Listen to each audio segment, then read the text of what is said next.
Bom dia. Bom dia. Conheça na edição de hoje as causas e consequências das ditaduras na América Latina. A Operação Condor. Situação da economia durante o regime. A censura. Comissões da verdade. E ainda hoje, entrevista exclusiva com um ex-militar que vivenciou o período da ditadura no Brasil. Começa agora o Forninho Nacional.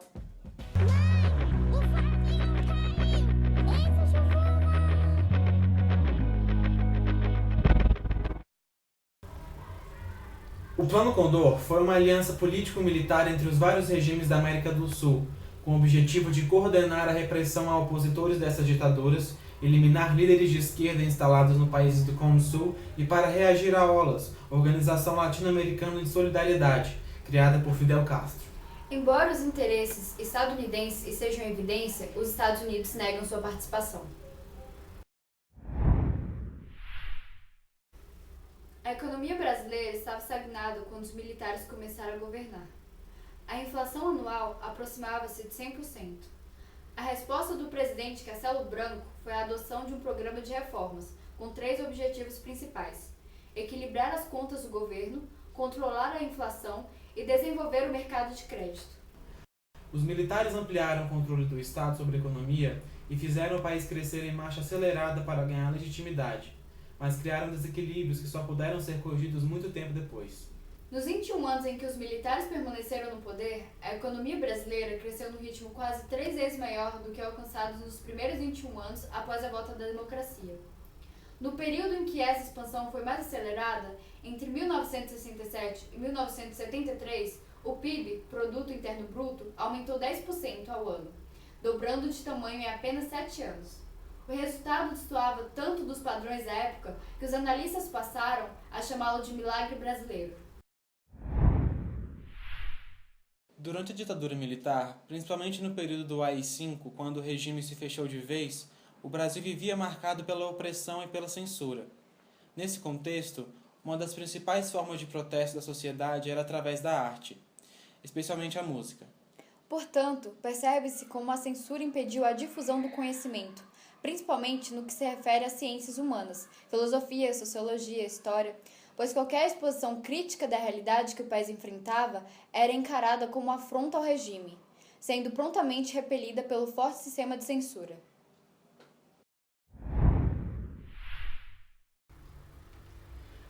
A Comissão da Verdade é uma comissão formada por membros designados pelo governo federal para investigar os crimes cometidos pelo Estado durante a ditadura militar. Essa comissão foi criada em 2012 e é formada por 7 membros nomeados pela presidente do Brasil, Dilma Rousseff, e 14 auxiliares para atuarem por 2 anos, sendo que, ao final desse período, publicarão em relatório os dados principais achados. Dentre os países latino-americanos que passaram por períodos de ditadura militar, a Argentina foi o que respondeu mais energicamente aos crimes cometidos. O país condenou mais de 200 militares e civis por envolvimento em prisões, torturas, desaparecimentos e mortes. Após o comercial, uma entrevista exclusiva com um ex-militar que vivenciou o período da ditadura no Brasil. Até logo.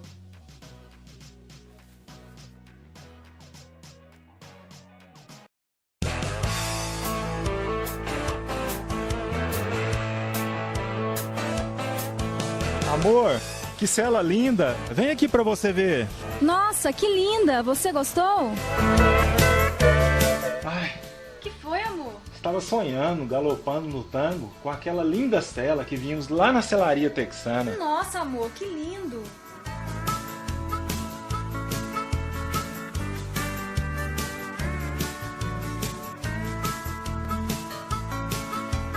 Oi, amor.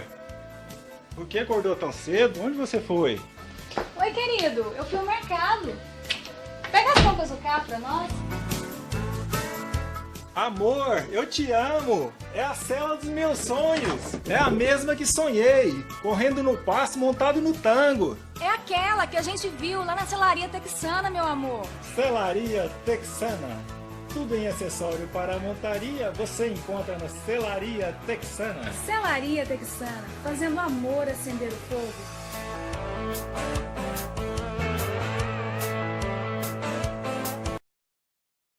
Oi, pessoal, eu sou o Dolinho, seu amiguinho. Vamos cantar?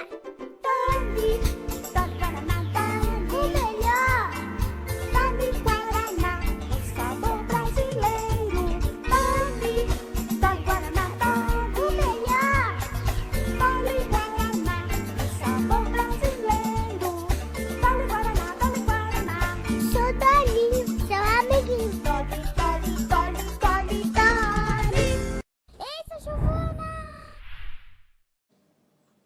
Estamos de volta com o Forninho Nacional. É com você, Luana. Como é que o senhor se sentia sendo um policial na época da ditadura? Sentia como uma autoridade capacitada dentro dos trampos legais. O senhor achava que era ruim a sua situação como policial e vendo a repressão que acontecia no país? Não, porque naquela época tinha que ter um pulso forte, uma autoridade forte, como era. O militar começou a tomar conta, porque a coisa estava muito esculhambada demais. Muita coisa errada. Então os militares tiveram que tomar conta do país, como tomaram. E o senhor acha isso uma coisa boa? No momento não era uma coisa 100%, mas como o povo não tinha tranquilidade, não tinha sossego, não era ruim. Na época foi de bom sucesso. Na opinião do senhor, quais foram as principais contribuições que a ditadura teve para o país? Botou ordem no país.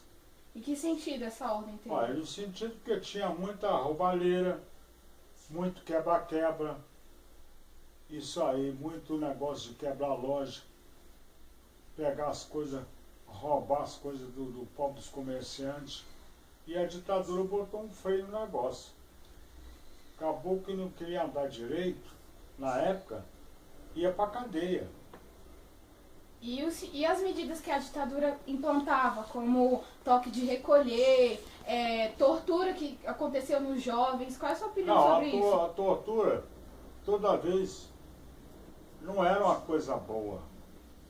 Porque esse negócio de estar dando paulada, cacetada, dando tiro, é uma coisa que todo mundo sabe, que no mundo que nós estamos atualmente vivendo, e como foi do passado, não era uma coisa boa torturar alguém. Mas, como o povo não estava respeitando, tinha que ter um pulso de ferro para pegar o pessoal, prender o pessoal, como a ditadura fez. Não queria andar direito, a polícia, o exército, a marinha, a aeronáutica, todo mundo estava combatendo a pouca vergonha. O cara não queria respeitar, tinha que respeitar de um jeito ou do outro. Então o senhor é a favor da ditadura? Eu era, naquela época era, por causa da bagunça. E sobre os estudantes que lutaram para combater a ditadura, qual é a sua opinião? O pobre dos estudantes andaram pagando pato também, porque o estudante ele tem um nível mais elevado. E ele sabe distinguir, dividir, separar a ditadura com a rebeldia dos outros povos, como é o caso do civil, no caso, que vivia roubando, assaltando, trazendo prejuízo para a massa humana. Porque muita gente não tinha nada a ver com ditadura. Mas quando ia fazer manifestação, aí entrava tudo.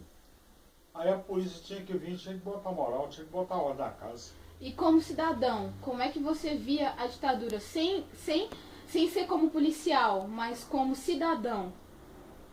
Como é que o senhor achava que era a época, a sociedade, como as pessoas lidavam com aquilo? Devido à falta de educação, à falta de formação do ser humano brasileiro, do modo geral, não era bem visto pelos nossos olhos, pelos nossos corações, pelo nosso cérebro, no caso, pelas nossas cabeças. Mas, como o povo não estava respeitando, estava destruindo tudo, quebrando tudo, roubando, eu via, de um modo geral, benefício para o resto do povo que gostava que era educado. E no caso, os seus filhos também viveram na época da ditadura. O que você queria passar para os seus filhos?